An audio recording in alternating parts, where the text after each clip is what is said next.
poprotektahan ang bawat sulok ng teritoryo ng Pilipinas mula sa anumang dayuhan. Ito ang matapang na pahayag ng Pangulong Ferdinand R. Marcos Jr. sa kanyang pagharap sa Australian Parliament. Dito ay binigyan din ng presidente ang kahalagahan ng pagtutulungan para maprotektahan ang pinaglalaban na kapayapaan sa rehiyon. Si Alan Francisco sa Sentro ng Balita. Mr. Speaker, the President of the Republic of the Philippines.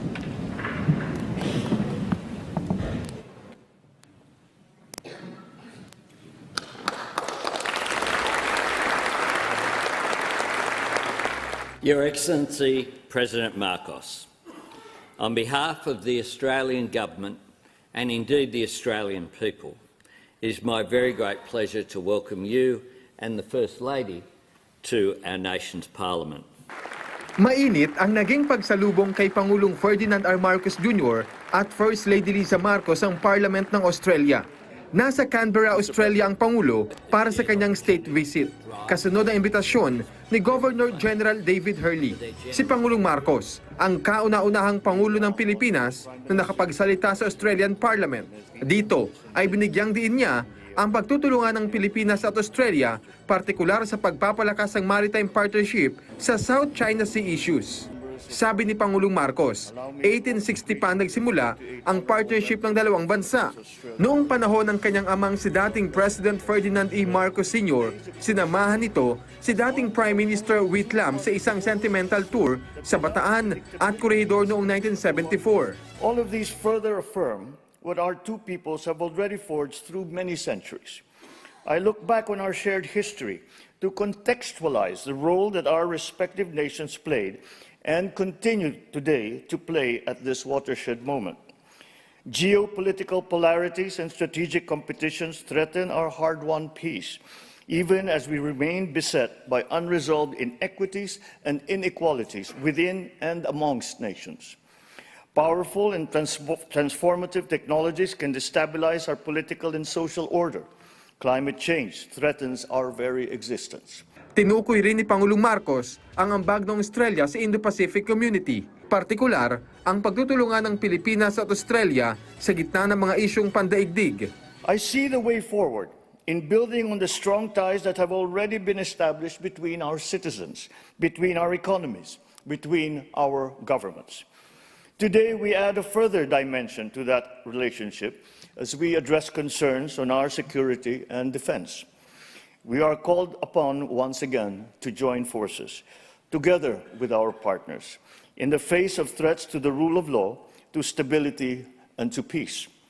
For the Philippines, Australia plays a crucial role as one of only two partners with the Philippines with which the Philippines has a visiting forces agreement. 78 years na ang formal na diplomatic relations ng dalawang bansa at napagtibay pa ito nang bumisita sa Pilipinas noong nakarang taon si Prime Minister Anthony Albanese.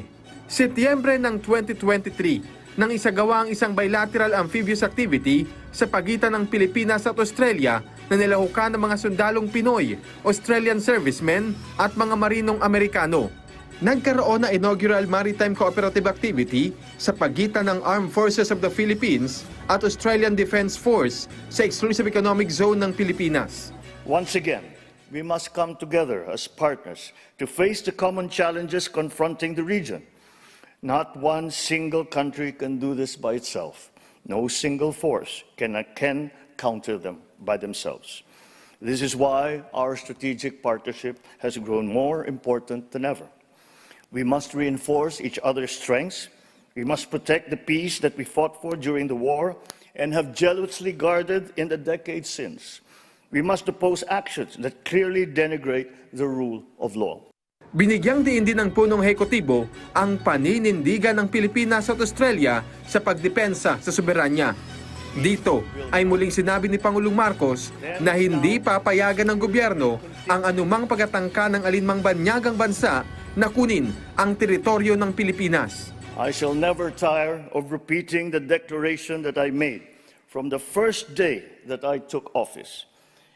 I will not allow any attempt by any foreign power to take even 1 square inch of our sovereign territory. We have an abiding interest in keeping our seas free and open and in ensuring unimpeded passage and freedom of navigation.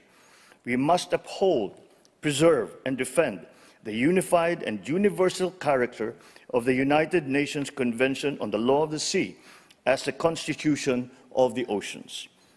We draw strength from the consistent and unequivocal support of Australia and the international community for the lawful exercise of our rights, which have been settled under international law. Nagpasalamat din ng Pangulo kay Prime Minister Albanese sa personal commitment nito sa mundong walang nuclear weapons. Tinumbok din ni President Marcos ang issue ng climate change sa kanyang speech. Kailangan aniya ng multilateralism para matutukan ang isyong ito. Tinukoy niya ang aksyon ng pamahalaan sa pagsusulong ng abot-kaya, sustainable at inclusive energy transition tungo sa carbon neutrality. Our past successes should inspire us to forge ahead in building the future to which we aspire. For the Philippines, we continue to see that future in our identity as Asians and as members of the Pacific family.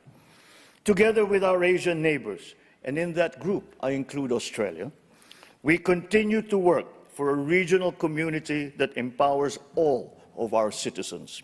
Bago matapos ang kanyang speech, partikular na nabanggit ng Pangulo ang people-to-people relationship sa pagitan ng Pilipinas at Australia. Katunayan, libo-libong Australians ang piniling magtrabaho at manirahan sa Pilipinas. At libo-libo ring mga Pilipino ang nag-aaral, nagtatrabaho at naninirahan sa Australia. My expectations under sa pamumuno ng ating President Bongbong Marcos is hope, a positive change para sa ating bansa, improvement na magbibigay sa bawat Pilipino ng pag-asa na magkaroon ng magandang buhay. Dahil naniniwala ako na kung kami nagawa namin dito sa Australia, marunong kaming sumunod sa batas, naging maganda ang buhay namin, why not hindi natin magagawa sa Pilipinas? Samantala, sa naging joint press conference ni Pangulong Marcos at Prime Minister Albanese, natalakay ang pagtutulungan ng Pilipinas at Australia sa usapin ng depensa, maritime cooperation at non-traditional security concerns. Gayon din sa trade and investments, development cooperation, multilateral collaboration at people-to-people linkages.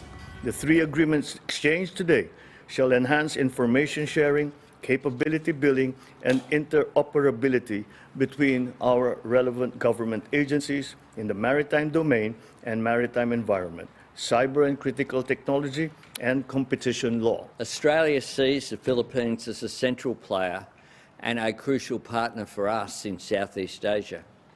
So it's great to welcome you here today on your first official visit to Australia as President of the Philippines. And it was a special honour to host you for your historic address to Parliament. Australia is honoured to count the Philippines as a close friend and strategic partner. Hangad din ni Pangulong Marcos ang tagumpay ng Special Summit para ipagdiwang ang 50th anniversary ng ASEAN-Australia Dialogue Relations sa susunod na linggo. Alan Francisco, para sa Pambansang TV sa Bagong Pilipinas.